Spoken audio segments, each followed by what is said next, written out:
Ultra budget वाली world की most awaited movie अवतार fire and S movie theatres के अंदर रिलीज हो चुकी है। आप में से काफी सारे लोगों को पता होगा कि ये जो मूवी है इसकी दुनिया एकदम अलग होती है, क्योंकि भाई साहब इस मूवी के जो डायरेक्टर हैं जेम्स कैमरॉन, उनका जो सोचने का तरीका है एंड उनकी जो मूवीज होती हैं उन मूवीज के अंदर हम लोगों को एक अलग ही दुनिया देखने को मिलती है, जिसकी वजह से इस मूवी से काफी ज्यादा एक्सपेक्टेशन थी। तो फाइनली अब ये मूवी थिएटर्स के अंदर रिलीज हो चुकी है। तो कैसे ये मूवी आइए बात करते हैं। आप में से काफी सारे लोगों को पता होगा कि 2009 में इस मूवी का फर्स्ट पार्ट आया था एंड उस टाइम वो जो मूवी थी ना, वो भाई साहब एक ऐसी मूवी थी कि उससे पहले जो ऑडियंस थी उसने कुछ वैसा देखा ही नहीं था। एंड उस मूवी की जो कहानी, जो स्टोरी वगैरह थी, वो भाई साहब आउटस्टैंडिंग थी। एंड स्पेशली उस मूवी के अंदर की जो दुनिया थी, जो विजुअल वीएफएक्स वगैरह थे, वो भाई साहब आउटस्टैंडिंग थे। उसके बाद में इस मूवी का 2022 में सेकंड पार्ट आया जो कि था the way of water. And भाई साहब उस मूवी के अंदर जो विजुअल, जो वीएफएक्स वगैरह देखने को मिले थे, वो भाई साहब आउटस्टैंडिंग थे। मतलब उसके अंदर आप लोग ढूंढ कर भी कोई कमी नहीं निकाल सकते हैं। तो फाइनली अब जो इसका तीसरा पार्ट है फायर एंड एस, वो थिएटर्स के अंदर रिलीज हो चुका है। एंड मैं यही कहूंगा कि भाई साहब जो जेम्स कैमरॉन है ना भाई साहब, उनका जो लेवल है एंड जो उनका विजुअल देखने का तरीका है एंड जिस हिसाब से वो अपने मूवीज के विजुअल को डिजाइन करते हैं, भाई साहब कोई डिफाइन नहीं कर सकता एंड कोई उनका मुकाबला नहीं कर सकता है। क्योंकि ये जो मूवी है ना, इसके अंदर जो हम लोगों को विजुअल वीएफएक्स जो दुनिया देखने को मिली है, वो भाई साहब आउट ऑफ सिलेबस है। मतलब इंसान के सोचने के बस के बाहर की है।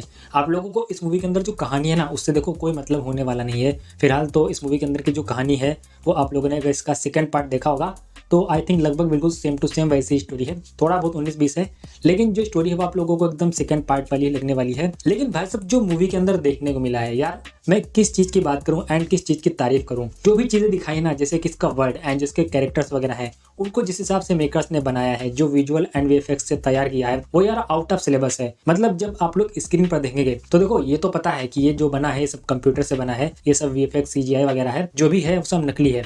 लेकिन यार फिर भी जो सीन्स, जो चीज़ें आप लोगों को इसमें देखने को मिलेंगी ना, उसमें आप लोग एकदम खो जाएंगे। मतलब आप लोगों को नकली भी नहीं फील होगा एंड आप लोगों को पता भी है कि सब नकली है। तो भाई साहब इस चीज़ के लिए जेम्स कैमरॉन को सैल्यूट है। एंड जिस हिसाब से भाई साहब उन्होंने इस मूवी के अंदर डिजाइन किया है एंड जो अपनी दुनिया बनाई है, वो भाई साहब आउट ऑफ द बॉक्स है एंड उसको कह सकते हैं कि शब्दों में बयान नहीं किया जा सकता है। क्योंकि इस मूवी के अंदर जो चीजें दिखाई गई ना, सिर्फ उनको देख के आप लोगों को ऐसा सुकून मिलेगा ना, जो कि आप लोग अच्छी से अच्छी स्टोरी वाली मूवीज के अंदर भी नहीं पाते हैं। तो मतलब जो मूवी है ना, वो यहीं पर गेम खेलती है कि मूवी की स्टोरी से कोई खास मतलब नहीं है। मूवी की जो स्टोरी है, मतलब ऐसा नहीं है कि मूवी की स्टोरी बिल्कुल बेकार है। मूवी की स्टोरी भी काफी अच्छी है, कहीं कहीं पर तो ऐसा पीक लेती है कि आप लोग रोने लगेंगे एंड मतलब आप लोगों को ऐसा लगेगा कि आप लोग इसका सेकंड पार्ट ही देख रहे हैं। वैसे जो इसका सेकंड पार्ट था, वहीं से इसका थर्ड पार्ट स्टार्ट होता है, बिल्कुल एग्जैक्ट वहीं से। एंड उसके बाद में मूवी की जो स्टोरी है वो आप लोगों को सेकंड पार्ट के जैसे लगने वाली है। तो मतलब ऐसा नहीं है कि मूवी की स्टोरी बेकार है, लेकिन भाई साहब जो इसके विजुअल इफेक्ट, जो इसकी दुनिया, जो अदर चीजें हैं ना, भाई साहब आप लोग उनमें इतना खो जाने वाले हो ना कि आप लोग किसी चीज पर ध्यान ही नहीं दोगे।